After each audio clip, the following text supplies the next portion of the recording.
Challengers of the Unknown by Goulart. So, who has heard of Challengers of the Unknown? This is one of those kind of obscure comic book characters, or comic book teams in this case. I actually forget how I stumbled upon them. I was on Wikipedia for something, and you ever have it where you're on Wikipedia and you follow from link to link to link, and then you end up learning all this random stuff? So I forget exactly the path I was going down, but somehow I stumbled across this on Wikipedia while probably reading about comic books. And this was one of those little trivia bits in comic book history.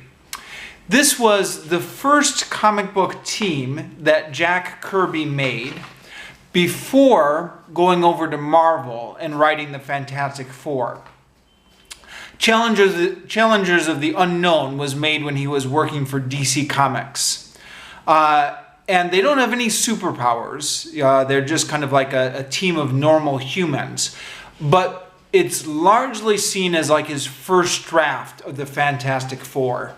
So even though they don't have superpowers, they have kind of the same relationship, and the archetypal characters are the same. And this is what Kirby would later refine in Fantastic Four.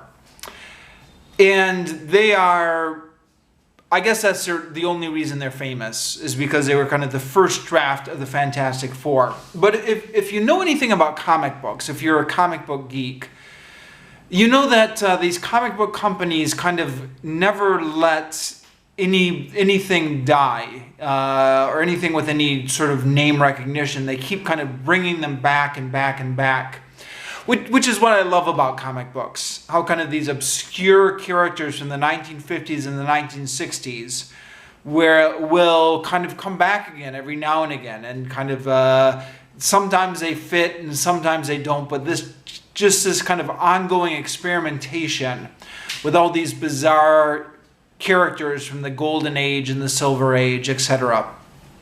Now, actually, Challengers of the Unknown, if you go to the Wikipedia page, DC Comics really hasn't done a lot with them over the years. I think they've kind of popped up every few years, but DC Comic Books has never really found a way to use them. But one of the things on their Wikipedia page was there was a novel published about them, like, paperback novel in 1977. And I thought, wouldn't that be kind of bizarre and fun to read? I've been reading a lot of novels based on comic book characters recently, but none for comic book characters this obscure, and none from 1970s. Now, this would have been impossible to track down, but fortunately, with the internet, we're living in the golden age of used books. So even though this is an obscure used book, it's on Amazon. So I went to Amazon, I ordered it, I got it shipped out to me, and here I am with the review. It's only 155 pages, so it's short. It's real short. I was able to read the whole thing in only a few hours. And that's saying something for me, because I'm normally a slow reader. Normally it takes me like weeks to finish a book, but I just knocked this one right off. It was a piece of cake. I guess that's, depending on how you look at it, that's a positive and a negative. I mean, on the one hand, it was a really quick and easy, painless read. On the other hand, given that this is an obscure used book that is hard to find, arguably maybe it's not worth all the trouble of tracking it down online if you're only just going to read it in a few hours. But for what it was worth, it was everything I expected. Light, cheesy, fun, just kind of good escapist entertainment. So if you're unfamiliar with the Challengers of the Unknown, they're very reminiscent of the Silver Age comics, which is not surprising because it was written right at the beginning of 1960. It's also reminiscent of like those old 1960s TV shows like Johnny Quest or Thunderbird. There's four people. There's the jet pilot Ace, who's kind of the dashing leader. He also doubles as a professor. There's the former wrestler and muscle man. There's a circus acrobat who also doubles as the comic relief. And then there's the woman, who's also a reporter. So if you're at all familiar with the Fantastic Four, you can kind of see where these characters all have parallels in the Fantastic Four.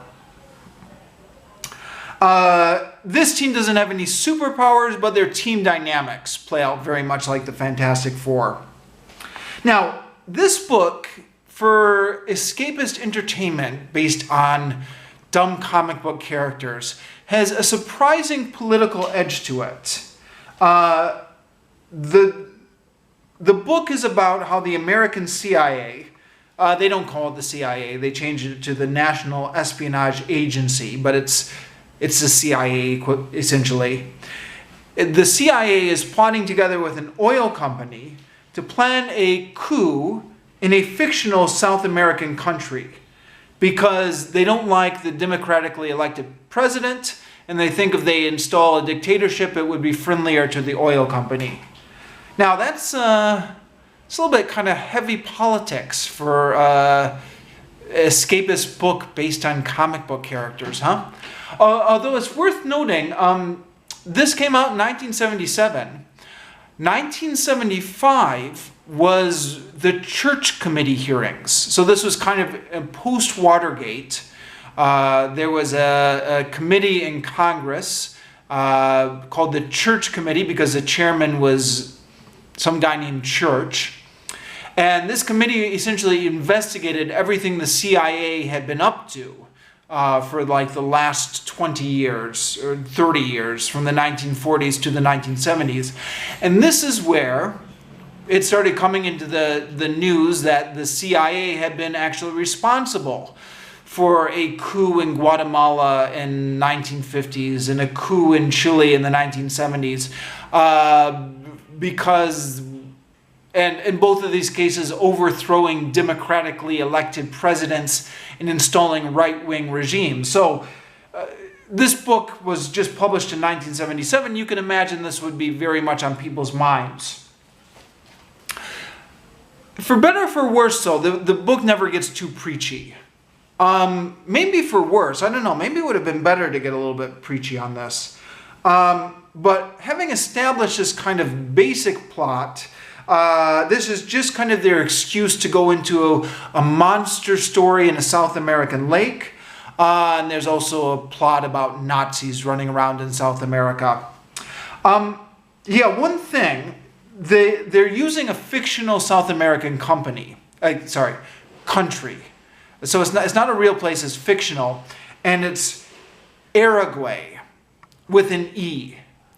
So I'm reading this, and I just thought it was a typo. I thought, oh, they don't know how to spell Uruguay. But then I realized, no, this is supposed to be a fictional South American country, which has got to be the laziest fictional name for a South American country. I mean, I almost imagine that he's writing this up, and it's supposed to be in Uruguay, and they're like, no, we talked to the legal department. You can't name it Uruguay. You have to name it as a fictional country. And he's like, all right, Uruguay. It's just so, I mean, that's got to be the laziest name for a fictional South American country ever, right? He's not even trying there. That complaint aside, the rest of the book is good fun. I don't know if I'd especially recommend ordering it special off of Amazon like I did, but I wouldn't not recommend ordering it especially off of Amazon like I did. It's good fun.